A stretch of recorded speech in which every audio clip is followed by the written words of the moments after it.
You ask Tiger to calculate. This deals with linear inequalities with one unknown.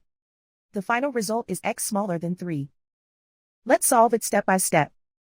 Group all constants on the right side of the inequality. Add 7 to both sides.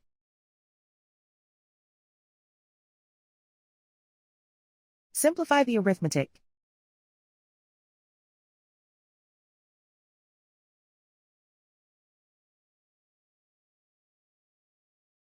Isolate the x. Divide both sides by 3.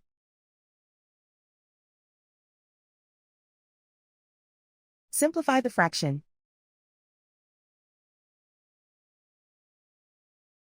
Find the greatest common factor of the numerator and denominator.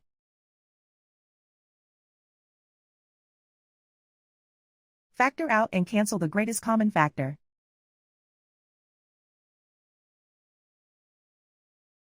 Plot the solution on a coordinate grid.